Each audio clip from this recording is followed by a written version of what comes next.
Mga kabida, sa magandang oras sa lahat at welcome po sa aking channel. Pag-usapan po natin ito hong katawa-tawa pong paliwanag mga kabida ni Undersecretary Claire Castro dito ho sa issue po ng paggamit po ng PhilHealth funds. Okay? Kung maalala po ninyo mga kabida, naging controversial po ito dahil ho na pag-alaman na lang po natin na inilipat na pala ito hong reserve funds ng PhilHealth na umabot po ng 89 billion pesos papuntang National Treasury. Okay? Ang masaklap lang po nalaman po natin na gagamitin daw pala ito sa ibang bagay at hindi ho health related mga kabida. Okay lang sana kung ito po ay gagamitin ho para sa improvement po ng benepisyo po ng mga PhilHealth members, Kagaya na lang po mga kabida ng pag-increase po ng health insurance, sa mga sakit. Pero hindi. Gagamitin daw ito para ho sa road construction. Okay? Na ikinagalit lalo ng mga miyembro po ng Philippine Health Insurance Corporation, mga kabida, Eto. Pakinggan muna natin ito hong naging panayam po mga kabida ni Miss Carmina Constantino ng ANC kay Yusek Claire Castro. Pakinggan ninyo ito kasi katawa-tawa talaga yung kanya hong paliwanag kung bakit po pwedeng gamitin ito hong pondo ng PhilHealth para ho sa paggawa po ng daan Eto, pakinggan po natin. Isang issue din kasi hindi lang naman doon ginamit. May sinasabing, let's make use of these funds and put it in other government projects. Ayun ang sinasabi ng mga kritiko. Ilagay lang sa PhilHealth, ibuhos lang ulit doon. Bakit kailangan ilagay pa sa iba? I-prove lang nila na nagamit hindi para sa connected sa health.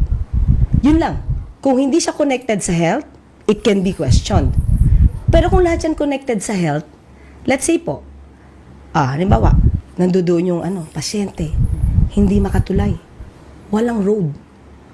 So, ito bang pondo na to na napunta na sa National Treasury? Paano kami makaka-reach doon? We have to use some funds na para maiabot at health connected yun kasi yung mga tao nandoon sa lugar na yon, hindi yun maaabot ng PhilHealth. So, kaya po ang pwedeng gamitin doon, maaaring gamitin yung accumulated revenues na hindi ibinabawal. Di ba? Hindi siya Pero binabawal. hindi ba yun sinajustify niya na lang, Attorney Claire? Naku po! Hindi ko nga alam kung saan galing yung kanya hong logic ko dito, Now, tinanong po ni Miss Carmina Constantino, ito hong si Yusek Castro po mga kabida, kung bakit daw gagamitin ito hong pondo ng PhilHealth sa ibang bagay. Okay lang sana yon kung may connection po sa health ng tao o ng mga miyembro okay? Tapos ang sagot po mga kabida ni Yusek Castro, dapat patunayan po nila na wala hong connection sa health. Ito hong paggamit po ng pondo ng PhilHealth dyan po sa ibang bagay mga kabida.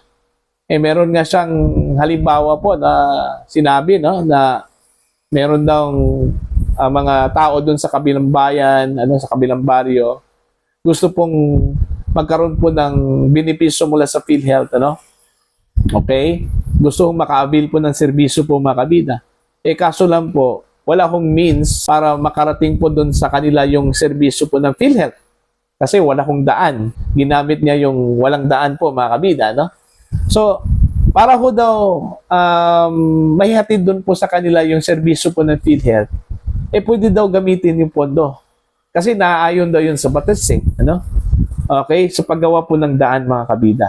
Para makatawid yung serbisyo po ng PhilHealth doon po sa kabilang baryo. Okay? Now, ang tanong ko po dito, ano pong connection po doon sa health? Yung pag tayo po ng daan, pag-construct po ng daan. Okay?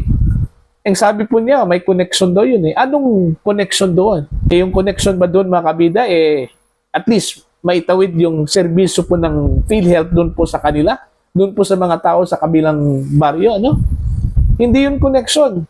Okay? Walang connection yun.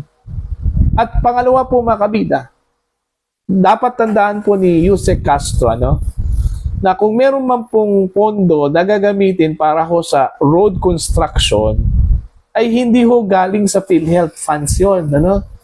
Dapat nanggaling yun sa DPWH kasi ho, ang in charge po ng road construction po mga kabida ay DPWH. Okay? So, paano ho naging connected yan sa health? Alright? Yun nga eh, natatawa nga ako dun sa kanya hong paliwanag eh. Napatanong po ako mga kabida kung saan ba nanggaling yung kanya hong logic dun. Ano? Okay? Kaya siguro, nagalit yung tao dahil ho, iba yung messaging po mga kabida, no? Kumbaga, yung pagpapaliwanag po, ano? Mantakin nyo ha, katawa-tawa talaga. Okay? Yung kanya hong paliwanag, na gagamitin daw yon na may connection daw yun sa health. Saan ba dun ang connection sa health? Okay? Road construction, dapat pondo po ng DP. Hindi ho pondo ng PhilHealth. Kasi ang pondo po ng PhilHealth ay para dun sa health concerns. Alright? Hindi ho road construction. Hindi na po problema yan ng PhilHealth. Kung wala hong daan, mga kabida, ano? Para mahihatid yung serbisyo po ng PhilHealth dun po sa kanila. Okay? Dapat nga, merong coordination eh. Yung PhilHealth at saka ito hong Department of Public Works and Highways, ano? Okay? Ito, ang problema namin. Gusto namin na maihatid ito hong serbisyo po ng PhilHealth dun po sa kabilang baryo. Kasi sila doon ay hindi pa po miyembro po ng PhilHealth, ano?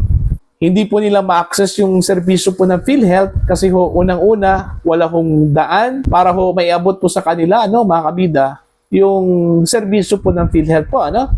Eh, dito pa lang po mga kabida, eh, dapat mag-usap-usap na po, ano, itong DPWH at saka itong PhilHealth, ano? Isama na lang po natin ito pong Department of Health kasi yung PhilHealth po mga kabida, i-attach agency po yan, ano, ng Department of Health. O, sila yung mag-usap doon. Okay? Kung paano ho nila ma-address yung issue na yon, ano? Para makatawid yung serbisyo po ng PhilHealth doon po sa kabilang baryo, ano? At it's a big no talaga na gagamitin yung pondo ng PhilHealth para ho sa road construction o sa ibang bagay po mga kabida. Magagalit yan ang mga tao dyan, ano? Magagalit yung mga miyembro po dyan, ano? Alalahanin po natin mga kabida, yung pondo po ng PhilHealth ay hindi ho nanggaling sa taxpayers money yon. Okay? Nanggaling po yan sa premium contribution po ng bawat miyembro po mga kabida. Okay? Dapat tumaas na po yung serbisyo po ng PhilHealth po mga kabida, no? Doon po sa kanilang miyembro, sa mga pasyente. Dahil ho, tumaas yung premium po natin, ano po? No? Kaya wala Okay? May pondo po tayo, pero ginalaw. Inilipat sa ibang departamento, ano po? Paano natin ma-avail yung increase po, ano? Ng ating benepisyo po mga kabina kung ang reserve funds po natin ay ginalaw. So yun yung dapat alalahanin po, ano? Ng gobyerno, lalong-lalo na po ng Malacanang. Hindi ho, basta lang, meron lang masabi, meron lang mapaliwanag, kahit na po out of logic na po mga kabida, okay lang. Basta may paliwanag lang po, ano? Hindi ganon. Hindi ganon eh. Mas lalong lalala yung issue po mga kabida pag nakarinig ka ng ganong klaseng messaging po, ano? Okay?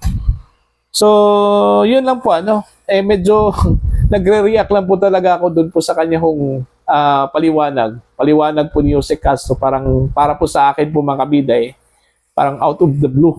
Okay? Hindi na po naangkop. Okay? Doon po sa kasalukuyang sitwasyon po mga kabida. Mantakin nyo may justification pa, no? Dahil ho, wala hong means ang PhilHealth para maiabot po yung serbisyo po nila doon sa kabilang baryo. Gagamitin natin yung pondo para tayo po ng daan. Ano? I-construct po ng daan. Hindi. PhilHealth yun. Benefits ng PhilHealth yun. Ano? Dapat pondo po ng DPWH ang gagamitin. Ano? ang DPWH nga halos magkapantay na po ng pondo po ng Department of Education, ano? Mas malaki pa yung pondo po ng DP kaysa PhilHealth. Babawasan mo pa itong pondo ng PhilHealth, ano? So, yun lang po. Okay? So, para po sa inyo, mga kabida, ano po ang inyong pananaw po dito, ano? Dito ho sa katawa-tawang paliwanag po, ano? Ni Attorney Claire Castro, mga kabida, ano po, no? Patungkol po dito ho sa pondo ng PhilHealth. You can comment down sa mga hindi po subscriber sa aking channel. Please subscribe. Just click the subscribe button, click the notification bell, click all para updated po kayo sa aking mga uploads. Maraming salamat po sa inyong lahat, mga kabida.